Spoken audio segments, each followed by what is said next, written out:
This channel does not promote any violent, harmful, or illegal activities. All content provided by this channel is meant for an educational purpose only.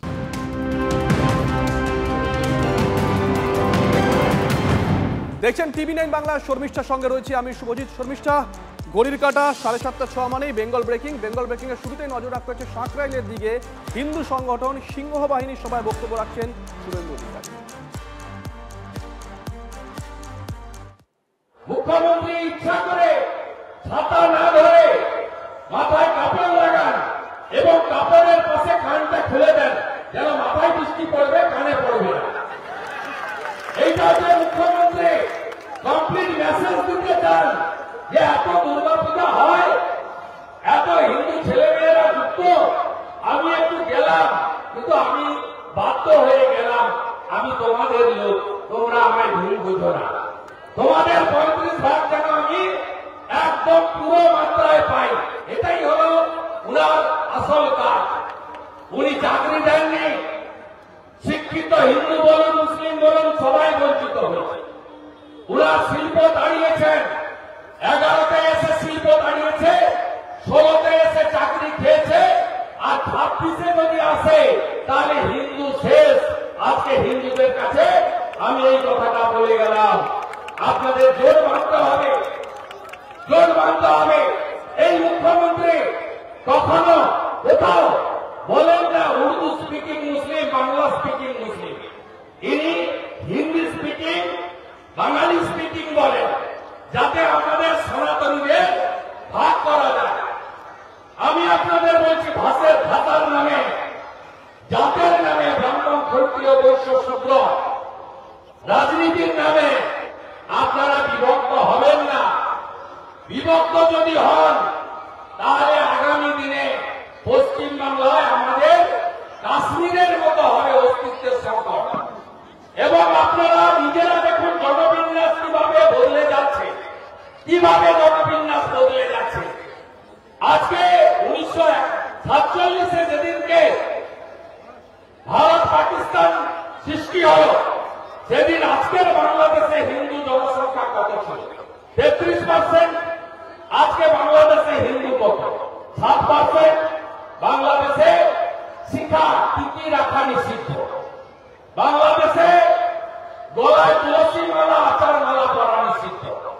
মাথায় সিঁদুর বলুন, টিকা বলুন, যাই বলুন, পরা নিষিদ্ধ। ধুতি পরা নিষিদ্ধ। মেয়েদের শাখা পলা, সিঁদুর পরা নিষিদ্ধ।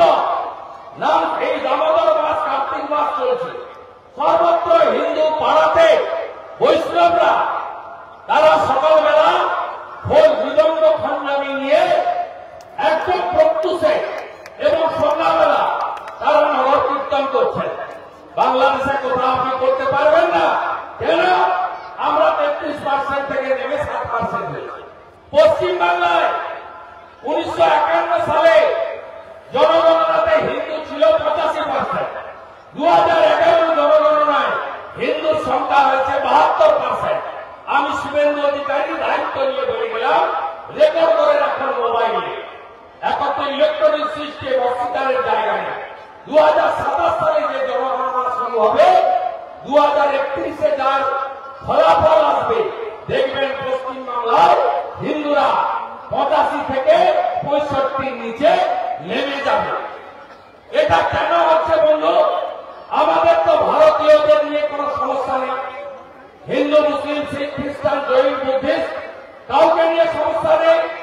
এটা হচ্ছে এই কারণে মোট 4000 কিলোমিটার বাংলাদেশের সঙ্গে আমাদের বর্ডার আছে। কোন কোন রাজ্যে আছে? মিজোরামে আছে, মেঘালয়ে আছে, ত্রিপুরায় আছে, আসামে আছে, পশ্চিমবঙ্গে আছে। সবচেয়ে বেশি বর্ডার কোথায় আছে? পশ্চিমবঙ্গে 2200 কিলোমিটার। এই মুখ্যমন্ত্রী, তোষণবাজ মুখ্যমন্ত্রী, ভোট ব্যাংক ছাড়া কিছু বোঝে না। এই মুখ্যমন্ত্রী এইটাকে বাংলাদেশ 2 করতে চায়। তাই 540 কিলোমিটার বেড়া দিতে বিএসএফ কে এবং এনেছে ভারতের স্বরাষ্ট্র মন্ত্রককে, তারা টাকা দেওয়া সত্ত্বেও জমি দেয় না। খোলা ভুল করে বাংলাদেশের মুসলমান এসে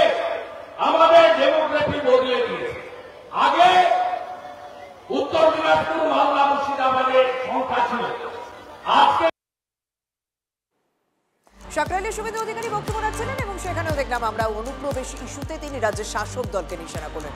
এবার আমরা একটু নদিয়ার খবর আপনাদের সামনে তুলে ধরি। সেখানেও এক বিজেপি বিধায়কের নানা রকম অভিযোগ রয়েছে, সেগুলো সব শোনাবো। ভোটার তালিকায় নাম আছে কিন্তু ধামের হদিশ নেই। নদিয়ার হরিণঘাটার হিংনারায় ভুয়ো ভোটারের অভিযোগ উঠছে। কে করছেন? বিজেপি বিধায়ক অসীম সরকার। তিনি দাবি করছেন সবকটাই সংখ্যালঘু মুসলিমদের নাম রয়েছে। এই মর্মে চাকদা বিডিও অফিসে অভিযোগও দায়ের করেছে বিজেপি। নিশানায় তৃণমূল। পাল্টা শাসক দলের দাবি নাম তোলার দায়িত্ব তো নির্বাচন কমিশন। যেখানে একটাও মুসলিম বাড়িঘর কিচ্ছু নেই, সেখানে মুসলমানদের নাম ঢুকেছে আমার হিংনাড়াতে। খাতায় কলমে আছে যা, তার অস্তিত্ব কি আছে বাস্তবেও? হরিণঘাটার বিজেপি বিধায়ক অসীম সরকারের কথায় এই প্রশ্নটাই জোরালো হলো। অভিযোগ গুরুতর। বাড়িঘরদোর কিচ্ছু নেই, অথচ গ্রামের ভোটার তালিকায় বহু সংখ্যালঘু নাম আছে, অর্থাৎ ভুয়ো ভোটার। মুসলিমদের নাম তৃণমূলরাই ঢুকায়, তারা এখানে এলে তাদেরই ভোট দেয় না। এগুলো সব বাদ যাবে। কোনো বৈধ ভোটারের নাম বাদ যাবে না, তার জন্য আমরা সমস্ত রকম সহায়তা করব। ভোটার তালিকায় নিবিড় সমীক্ষার কাজে মঙ্গলবার থেকে বাড়ি বাড়ি যাওয়া শুরু করবেন বিএলওরা। ঠিক তার আগে হরিণঘাটা বিধানসভার হিংনাড়া পঞ্চায়েত এলাকায় এই অভিযোগ উঠেছে। জহর আলী বিশ্বাস, আবুল হোসেন বিশ্বাস, আমাদের এই বুথে কোনো রকম মুসলমান নেই। চাকদার বিডিও অফিসে অভিযোগও দায়ের করেছে বিজেপি। তদন্ত করে দেখবো বিষয়টা কি, আর এসআইআর তো পরিষ্কার হয়ে যাবে বিষয়টা, যে তার ম্যাপিং কোথা থেকে কিভাবে হবে, তারপরে সিদ্ধান্ত নেওয়া হবে। কিছুদিন আগেই বাঁকুড়া 1 নম্বর ব্লকের শ্যামপুরে এমনই একটি বিষয় সামনে এসেছিল। অভিযোগ, যে মহল্লায় কোশমিনকালেও মুসলিম পরিবার বসবাস করেনি, সেখানে গুচ্ছগুচ্ছ সংখ্যালঘু ভোটার নথিবদ্ধ। গ্রামের আদি বাসিন্দারা তাদের কাউকে চেনেন না। এবার সেই একই অভিযোগ উঠেছে হরিণঘাটায়। ঘর নেই যার, পরিচয় নেই যার, সেই কিনা গ্রামের ভোটার। আরো তদন্ত করছি কোথায় কোথায় ঢুকেছে। এই যে মুসলিম নামগুলো কোথা থেকে এলো, এইগুলোই তো ধরবার জন্য এসআইআর। বাড়িতে গিয়ে তো ওদের বাড়ি ঘরই তো নাই, পাবে না তো। তৃণমূলও পাল্টা এই ইস্যুতে দায় চাপিয়েছে নির্বাচন কমিশনের ঘাড়ে। উনি লোক চালাক, একটু ঘুরিয়ে চালাক সমালোচনাটা করছেন। যদি নাম উঠে থাকে যেখানে কেউ বসবাস করে না, তার দায়ভার কে নেবে? ইসিআই কে নিতে হবে। তাহলে ইসিআইয়ের বিরুদ্ধে উনি স্টেপ নিক। বাংলায় অনুপ্রবেশকারী, বাংলাদেশি, রোহিঙ্গা, ভুতুরে ভোটার সমস্ত কিছুই তরজার বিষয়। তা নিয়ে তৃণমূল ও বিজেপির মধ্যে চাপানুতরও জারি। এই আবহে মঙ্গলবার থেকে বাড়ি বাড়ি যেতে শুরু করবেন বিএলওরা। সেক্ষেত্রে ভোটার তালিকায় জল মেশানোর অভিযোগের সত্যতা কতটা প্রমাণিত হয় সেটাই দেখার বিষয়। নদিয়া থেকে মহাদেব কুণ্ডুর রিপোর্ট, TV9 বাংলা। নদিয়ার পর আপনাদেরকে মেদিনীপুর শহরে নিয়ে যাব। মেদিনীপুর শহরে 1 নম্বর ওয়ার্ডের একটা এলাকা হঠাৎ পল্লী। এসআইআর আবহে এই এলাকা হঠাৎই খবরের কেন্দ্রে। প্রায় 100খানেক বাড়ি আছে এলাকায়। ভোটার সংখ্যা ওই 150-র কাছাকাছি ধরে নিন। সবাই বাংলাদেশি, সবাই বাংলাদেশি। 2002-এর ভোটার তালিকায় কারো নাম নেই। প্রশ্ন উঠছে, বাংলাদেশ থেকে এসে এত মানুষ ভারতের ভোটার হয়ে গেলেন কিভাবে?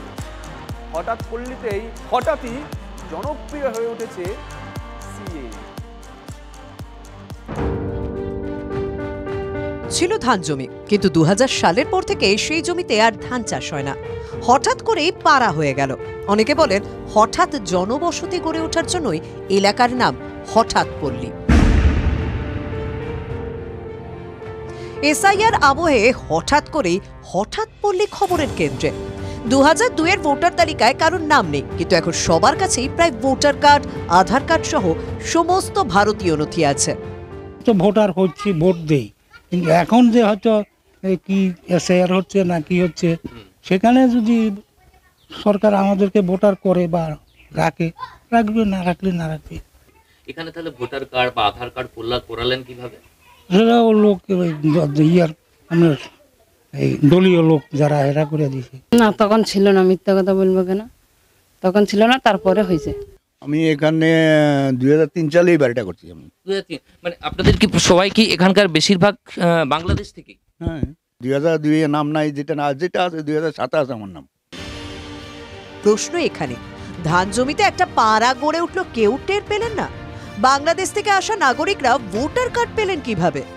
এখানে ধান জমি ছিল এক সময়ে, সেই ধান জমিকে কিনে কিনে মানুষ বসবাস করতে শুরু করার জন্য হঠাৎ করে ওই জন্য হঠাৎ পাড়া নাম হয়ে গেছে। এখানে প্রায় 500 জন বসবাস করে। 2010 সালের আগে ছিল না, এখন বেড়েছে, ওই ভোটারটা বেড়েছে। এসআইআর আবহে হঠাৎ পল্লীর বাসিন্দারা বুঝতে পারছেন সিএএ এর গুরুত্ব। ভারতের স্থায়ী ও বৈধ নাগরিক হতে এখন সিএএ এর দিকেই তাকিয়ে আছেন তারা। সেই সুযোগটা কাজে লাগাতে চাইছে বিজেপি। মানুষকে আমরা বুঝাচ্ছি যে আপনাদের ভোটার লিস্টে নাম যদি নাও উঠে তাও কিন্তু ভারতবর্ষের নাগরিক আপনারা হবেই। মেদিনীপুর টাউনেই খানচারেক সিএ ক্যাম্প হবে, তার মধ্যে আমাদেরও একটা হবে, যাদেরকে আমরা সিএতে অ্যাপ্লাই করার জন্য সবকেই বলবো। সেরকম আতঙ্ক সৃষ্টি হয়নি। সরকার তো বলেছে যে সবাইকে নাগরিকত্ব দিবে কি বা যার একটা ব্যবস্থা করবে, তাহলে আর আতঙ্ক হয়েও বা কি করবো? আর না না, কেন ভয় করবো? যা করে ভগবান। হ্যাঁ, হ্যাঁ হ্যাঁ। হঠাৎ পল্লী হঠাৎ করেই চর্চার কেন্দ্রে। এসআইআর পর্বের পর মেদিনীপুরের এই ছোট্ট পাড়াটার ভবিষ্যৎ কি? স্যারের প্রশ্নের উত্তর কি সিএএ দিয়ে করতে পারবে হঠাৎ পল্লী? মেদিনীপুর থেকে দেবব্রত সরকারের রিপোর্ট, TV9 বাংলা। কাগজ নেই, এসআইআর হলে নাম ওঠা নিয়ে দুশ্চিন্তায় রয়েছেন? সিএএ ফর্ম ফিল আপ করুন। সীমান্ত এলাকায় এভাবেই প্রচার করছে বিজেপি। সিএ ক্যাম্পও শুরু করে দিয়েছে তারা। এবার পাল্টা আসরে নামল তৃণমূল কংগ্রেস। হৃদয়পুরে টোটোয় চেপে তৃণমূল কর্মীদের প্রচার, সিএএ ফর্ম পূরণ করবেন না। এখন প্রশ্ন হলো, জনতা কার কথা শুনবে বলুন তো? জুলাই মাসে ঠাকুরনগরে সিএএ সহায়তা ক্যাম্প করেছিল বিজেপি। ক্যাম্প করে সিএএ নিয়ে পাল্টা প্রচার করে তৃণমূল কংগ্রেস। মাস তিনেক পর প্রায় একই ছবি উত্তর 24 পরগনার হৃদয়পুরে। রাজ্যের অন্য জায়গার মতো হৃদয়পুরেও সিএএ সহায়তা ক্যাম্প চালাচ্ছে বিজেপি। সেই হৃদয়পুরেই টোটো নিয়ে সিএএ বিরোধী প্রচারে নামল তৃণমূল কংগ্রেস।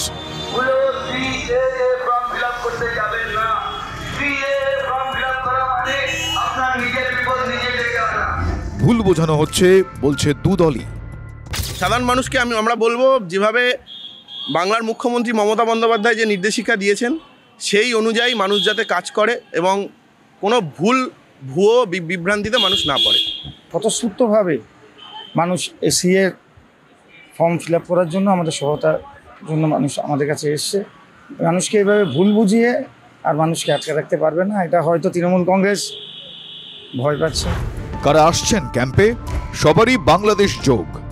আমি করলাম যে যেহেতু আমি নাগরিকত্ব নিয়ে আমি একটা শক্তিশালী ভারতের নাগরিক সবার জন্য, এখন তো আমাকে যার থাকে হারলে বলে তো বাংলাদেশে।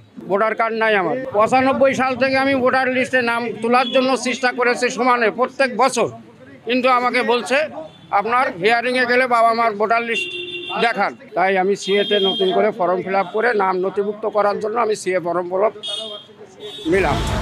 সিএ চালু হওয়ার পর থেকে আবেদনে খরা, তবে এসআইআর আবহ সিএ নিয়ে আগ্রহ অনেকটাই বাড়িয়ে দিয়েছে। শাসক বিরোধীর তৎপরতাও তাই ক্রমবর্ধমান। দীপঙ্কর দাসের রিপোর্ট, TV9 বাংলা। প্রতিবেদন দেখলেন, সিচুয়েশন টুক করে কেমন পাল্টে গেল কয়েকদিন। এবার এসআইআর আতঙ্কে ব্যাংক থেকেও টাকা তোলার হিড়িক পড়ে গেছে। জায়গাটার নাম বীরভূম, বীরভূমে ইলামবাজার। দুদিন আগে যে ইলামবাজারে এসআইআর আতঙ্কে আত্মহত্যার অভিযোগ উঠে এসেছিল, নিশ্চয়ই মনে আছে আপনাদের।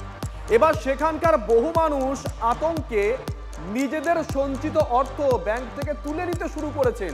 তারা ভয় পাচ্ছেন এসআইআর নাম বাদ গেলে তারা ব্যাংকে টাকা জমিয়েছিলেন সেটা বোধহয় তোলা যাবে না। বাংলাসহ 12 রাজ্যে এসআইআর, নির্বাচন কমিশনের ঘোষণার পরই তুঙ্গে রাজনীতি। আর তার মাঝেই উঠে আসছে এসআইআর আতঙ্কে আত্মহত্যার অভিযোগ। বৃহস্পতিবারই এক বৃদ্ধের আত্মহত্যার অভিযোগ উঠেছে ইলামবাজারে।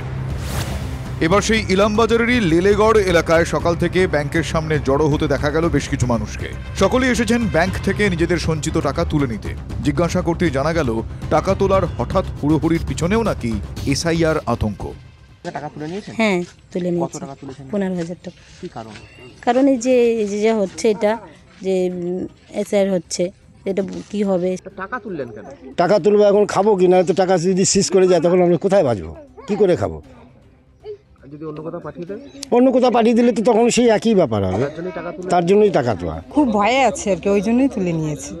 ভয় তো লাগবে, ভয় লাগবে না? যদি এখান থেকে তাড়িয়ে দেয়, ওখানে গিয়ে আমরা কোথায় থাকবো, কি করব, নাকি কোথায় রাখবে আমাদের, আদৌ থাকার জায়গা পাবো কিনা সেটা তো জানি না। না, সংক্রমণের মতো এসআইআর আতঙ্ক ছড়িয়ে পড়ার অভিযোগ উঠছে।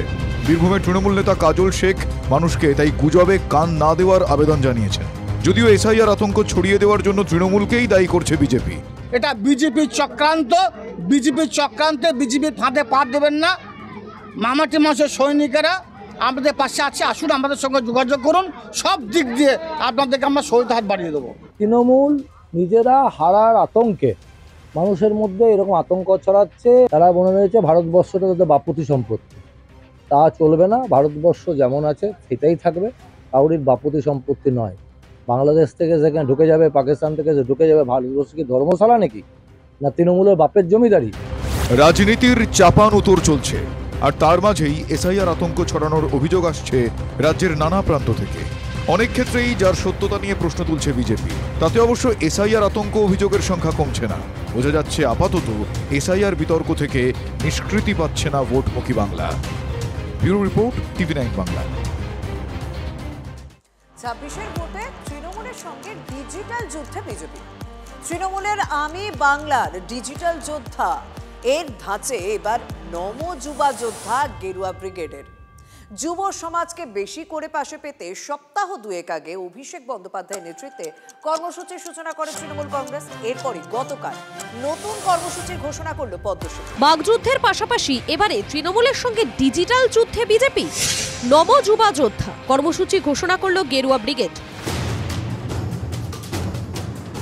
যুব সমাজকে বেশি করে পাশে পেতে সপ্তাহ দুয়েক আগেই অভিষেক বন্দ্যোপাধ্যায়ের নেতৃত্বে কর্মসূচির সূচনা করে তৃণমূল। নাম দেওয়া হয় আমি বাংলার ডিজিটাল যোদ্ধা। আর এবারে নম যুবা যোদ্ধা কর্মসূচি ঘোষণা করল বিজেপি।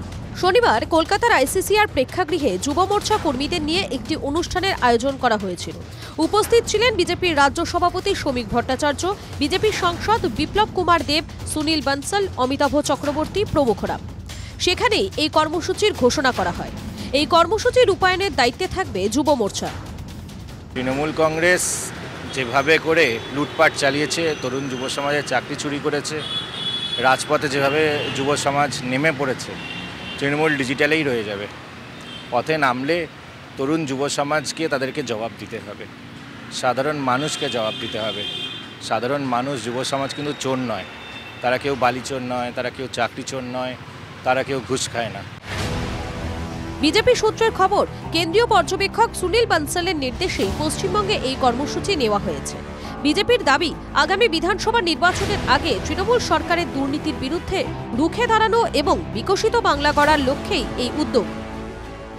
রাজনৈতিকভাবে একটা পার্টি তার প্রপাগান্ডা করছে অল ইন্ডিয়া। এটা যে শুধু আমার এখানে হচ্ছে তা তো নয়, এটা সারা ভারতবর্ষে হচ্ছে।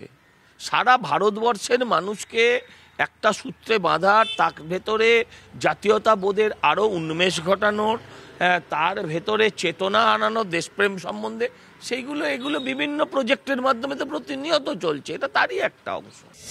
যদিও বিজেপির কর্মসূচিকে খুব একটা গুরুত্ব দিচ্ছে না তৃণমূল। বাংলার সঙ্গে একদমই সম্পৃক্ত নয়। এইভাবে 2021-এও তারা বিভিন্ন মিস কল, তারপরে লোকজনকে ডেকে মেম্বারশিপ দেওয়া। আপনারা জানেন কিছুদিন আগে মেম্বারশিপ ড্রাইভ হয়েছিল বিজেপির পক্ষ থেকে। যে টার্গেট দেওয়া হয়েছিল সেই টার্গেটের তারা 30% ফুলফিল করতে পারেননি। তাহলে তারা আশা করছেন কি করে এইবার এটা করবেন? আসলে ভয় পাচ্ছেন। তৃণমূলের দাবি, শুরুতেই আমি বাংলার ডিজিটাল যোদ্ধা ব্যাপক সাড়া ফেলেছিল, আর তার 2 সপ্তাহের মধ্যে বিজেপির ডিজিটাল কর্মসূচি। ফলে 26-এর বিধানসভা ভোটের আগে এবারে ডিজিটাল যুদ্ধে জড়ালো যুযুধান 2 রাজনৈতিক দল। প্রদীপ্ত কান্তি ঘোষের রিপোর্ট, TV9 বাংলা। সুন্দরবনে দক্ষিণ রায় দর্শন। ক্যানিং থানার হাটপুকুরিয়ার কাছে বিশালাক্ষী খালের কাছে নদীতে সাঁতার কাটতে দেখা যায় একটি বাঘকে। নদীতে বাঘের দেখা পেয়ে উচ্ছ্বসিত লঞ্চে থাকা পর্যটকরা। সেই ছবি আপনাদেরকে দেখাচ্ছি এক্সক্লুসিভ। পর্যটনের এখন ভরা মরশুম, পর্যটকরা স্বভাবতই খুশি। অভিজ্ঞান আমাদের সঙ্গে রয়েছেন। অভিজ্ঞান, পর্যটকরা খুশি, কেউ বা প্রত্যেকেই হয়তো এই মুহূর্তটাকে ক্যামেরা বন্দি করেছেন। সবই তো ঠিক আছে, কিন্তু মাঝে মধ্যেই তো আমরা খবর পাই বাঘ লোকালয়ে ঢুকে পড়ছে। দেখো, তোমাকে জানিয়ে রাখি যে একটা দুর্লভ মুহূর্তে সাক্ষী থাকলো ক্যানিং এর হাটপুকুরিয়া এলাকার একদল পর্যটক। সুন্দরবনে মানুষ বেড়াতে যায় মূলত বাঘের দর্শন পেতে, কিন্তু খুব কম সংখ্যক পর্যটকের দর্শন মেলে। আর সেই দুর্লভ মুহূর্তে কিন্তু সাক্ষী হয়ে থাকলো হাটপুকুরিয়ার পর্যটকরা, যখন তারা সুন্দরবনের বিশালক্ষী যে খাল রয়েছে কৈখালীর জেটিঘাট, সেখান থেকে তারা রওনা দিয়েছিল সুন্দরবন ভ্রমণে।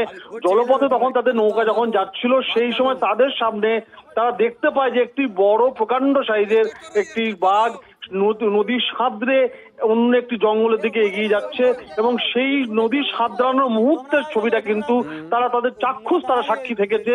আর স্বাভাবিক কারণেই সামনে সুন্দরবনের বাঘ নদী সাঁতরে যাচ্ছে, সেই মুহূর্তের ছবিটাও কিন্তু মোবাইল বন্দি করে ফেলেছে। আর সেই ছবি কিন্তু আমরা আমাদের দর্শকদেরকে দেখাচ্ছি, কারণ সুন্দরবনে ইতিমধ্যেই 100 বাঘ। শর্মিষ্ঠা, তুমি আমার সঙ্গে সহমত হবে, এই মুহূর্তে রাজ্য রাজনীতিতে সব থেকে চর্চার বিষয় হচ্ছে এসআইআর, কিন্তু তারই মধ্যে আরো একটা খবর, অত্যন্ত বড় খবর, গুরুত্বপূর্ণ খবর। তর্ক তুঙ্গে ভবানীপুর বিধানসভাকে নিয়ে। ভবানীপুর বিধানসভার 5টি থানার পুনর্বিন্যাস হয়েছে। কেন হয়েছে? বিজেপি বলছে রাজনৈতিক ষড়যন্ত্র, যদিও শাসক শিবির তারা দাবি করেছেন আইন শৃঙ্খলা রক্ষায় এটা রুটিন প্রশাসনিক সিদ্ধান্ত। দেখুন প্রতিবেদন। রাজ্য রাজনীতির অন্যতম হটস্পট ভবানীপুর বিধানসভা কেন্দ্র। কিছুদিন আগেই বিজয়া সম্মেলনীতে মুখ্যমন্ত্রী মমতা বন্দ্যোপাধ্যায় অভিযোগ করেছিলেন ভবানীপুর বিধানসভা কেন্দ্রের জনবিন্যাস বদলে যাচ্ছে। ভবানীপুরটা পুরো আউটসাইডারদের দিয়ে ভরিয়ে দেওয়া হচ্ছে, পুরো একটা প্ল্যানিং করে। আমি আউটসাইডার মানে যারা বেঙ্গল থেকে, আমি তাদের আউটসাইডার বলছিলাম, যারা হঠাৎ করে বাইরে থেকে এসে টাকা খরচ করে জায়গা কিনে বাড়ি তৈরি করে কাউকে কিছু টাকা দিয়ে লোকালি বেরিয়ে চলে যাচ্ছে। মুখ্যমন্ত্রীর অভিযোগের প্রেক্ষিতে রাজনৈতিক চর্চা তুঙ্গে উঠেছিল। সেই চর্চা থামতে না থামতে আবারও রাজনীতির হটস্পট ভবানীপুর। এবার কথা একটা প্রশাসনিক সিদ্ধান্ত ভর করে। ভবানীপুর বিধানসভার 5টি থানার সীমানা পুনর্বিন্যাস। ওয়ার্ডগঞ্জের একটা বড় অংশ আলিপুর থানার আওতায় এসেছে। নিউ মার্কেটের একটা অংশ পার্ক স্ট্রিট থানায় এসেছে। 2টি এলাকা এবারে সাউথ ডিভিশনের অধীনে। আগে থানাগুলি ছিল পোর্ট এবং সেন্ট্রাল ডিভিশনের অধীনে। এটা নিয়মিত একটা রুটিন প্রশাসনিক রদবদল, যে এই এলাকাটাকে ছোট করা হলো, এই এলাকা বড় করা হলো, যাতে আইন শৃঙ্খলার প্রশ্নে কোথাও কোনো কম্প্রোমাইজ না করা যায়। বিজেপির প্রশ্ন, কলকাতা পুলিশের 91টি থানার মধ্যে শুধুমাত্র ভবানীপুর বিধানসভার 5টি থানার সীমানায় কেন পুনর্বিন্যাস করা হলো? একখানা ডিসিকে দাঁড় করিয়ে যাতে পুরো ভোটটা লুট করা যায় বা ভোটটা করানো যায়, এটা তার ব্যবস্থা। কারণ এটা পুরোটাই মমতা ব্যানার্জি যে নিশ্চিত পরাজয়ের মুখে দাঁড়িয়ে আছেন, সেই পরাজয় থেকে মমতা ব্যানার্জিকে বাঁচানোর জন্য এটা একটা মানে প্রাতিষ্ঠানিক বা প্রশাসনিক প্রচেষ্টা মাত্র, আর কিচ্ছু না। তথ্য বলছে 24-এর লোকসভা ভোটে ভবানীপুর বিধানসভার 8টি ওয়ার্ডের মধ্যে 5টিতে এগিয়েছিল বিজেপি। রাজ্যের বিরোধী দলনেতা বারবার চ্যালেঞ্জ জানিয়ে আসছেন, ভবানীপুরে এবার পদ্মফুল ফুটিয়েই ছাড়বেন। আপনি ভবানীপুরেও হারবেন, আপনাকে আমরা হারাবো, আপনি নিশ্চিন্ত থাকুন। রাজ্যের মুখ্যমন্ত্রীর কেন্দ্র, বিরোধী দলনেতার চ্যালেঞ্জ, সব মিলিয়ে ভবানীপুরের পারদ তুঙ্গে। কিন্তু থানার সীমানা বদলে কি ভোটের সমীকরণ কাজ করে? যেরকম অবস্থা আছে তাতে ক্রাইম প্রিভেনশন বা ইনভেস্টিগেশনের কোনো অসুবিধা হচ্ছে। তো তাহলে কি সুবিধার জন্যে এই যে করা হলো, যখন এসআর চলছে 4 তারিখ থেকে, তো তার সঙ্গে মিলিয়ে যদি এই সীমানার পরিবর্তনটা ভেবে দেখেন, তাহলে আপনাদের বুঝতে কোনো রকম অসুবিধা হবে না যে কী জন্য এটা করা হয়েছে। চর্চা তুঙ্গে, কিন্তু এই চর্চা 26-এর ভোট বাক্সে কি আদৌ কোনো ফ্যাক্টর হয়ে উঠতে পারে? উত্তর সময়ের হাতে। Bureau report, TV9 Bangla. জলে না নামিলে কেহ শেখে না সাঁতার। বেগুসরাইয়ে নৌকা থেকে জলে ঝাঁপ দিলেন রাহুল গান্ধী। জলাশয় মৎস্যজীবীদের সঙ্গে জাল ধরলেন। খোলা জলে মাছ ধরা নাকি বেগুসরাইয়ে বিজেপির স্বচ্ছ জল খোলা করে দেওয়া? রাহুল গান্ধীর উদ্দেশ্য কি বোঝা যাবে তা ভোটের ফলাফলে, তবে ঝিকের মাথা না, আটঘাট হিসেব করেই তিনি জলে ঝাঁপিয়েছেন, তাতে সন্দেহ নেই।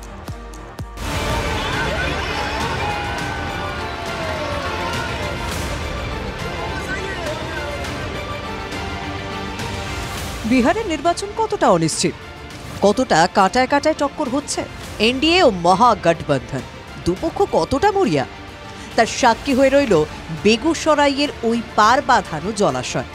সেখানে জনসংযোগে গিয়ে মাছ ধরার উৎসবে মিশে গেলেন দেশের বিরোধী দলনেতা। নৌকা থেকে জলে ঝাঁপিয়ে পড়লেন, সাঁতার কাটলেন।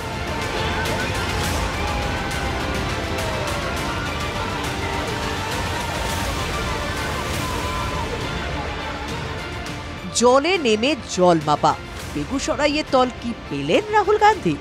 সে তো ভোটের পর বোঝা যাবে। তবে রাহুল গান্ধীর এই জলে নামা একেবারেই ঝোঁকের মাথায় হঠকারী সিদ্ধান্ত নয়, এর পিছনে সুপরিকল্পিত পরিকল্পনা রয়েছে। মহাগঠবন্ধনের ইস্তেহারে মৎস্যজীবীদের জন্য বেশ কয়েকটি প্রতিশ্রুতি রয়েছে।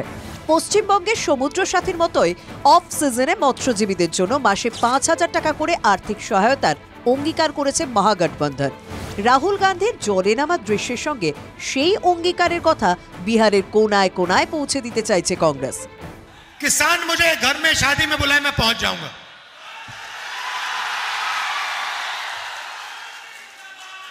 गरीब से गरीब मजदूर मुझे कहे राहुल जी मेरे घर में शादी है, आप आ जाइए, मैं पहुंच जाऊंगा।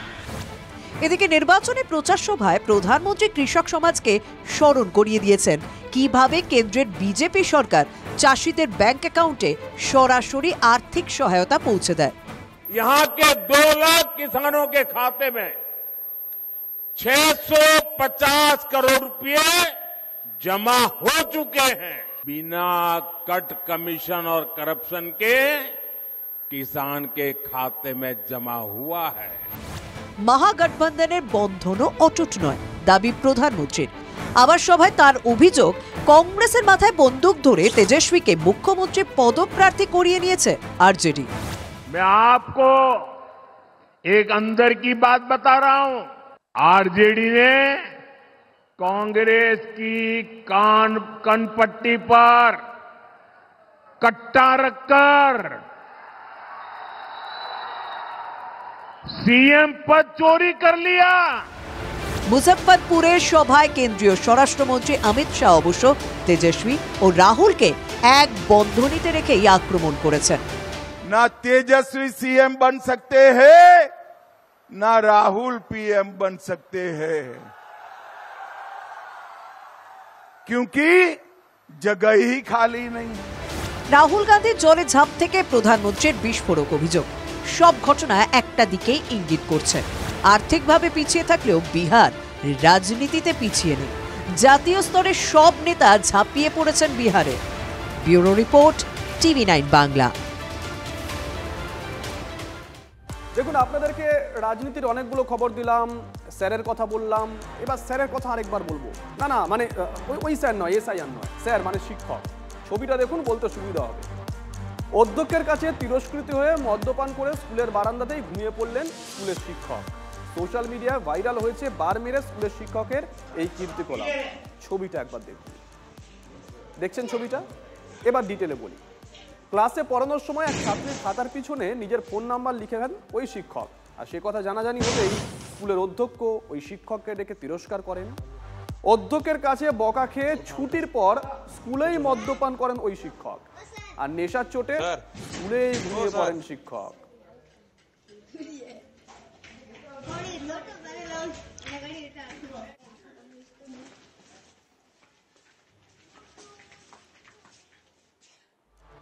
ইসরোর মুকুটে নয়া পালক মহাকাশের সবচেয়ে ভারী উপগ্রহ CMS-3 পাঠালো ভারতের মহাকাশ গবেষণা সংস্থা। যোগাযোগ ব্যবস্থা আরো উন্নত করতে কাজ করবে 4,410 কেজি ওজনের এই উপগ্রহ। অন্ধ্রপ্রদেশের শ্রীহরিকোটা থেকে উৎক্ষেপণের সফলভাবে উৎক্ষেপণ করা হয় এই উপগ্রহটি। বাহুবলী রকেটে চেপে তা কক্ষপথে প্রতিস্থাপিত হয়েছে। নৌসেনাকে মহাসাগরে বিস্তৃত এলাকার তথ্য দেবে, কাজ করবে যোগাযোগ ব্যবস্থার উন্নতিতে। बूस्टर्स का सफलतापूर्ण प्रज्वलन और LVM-3 M5 का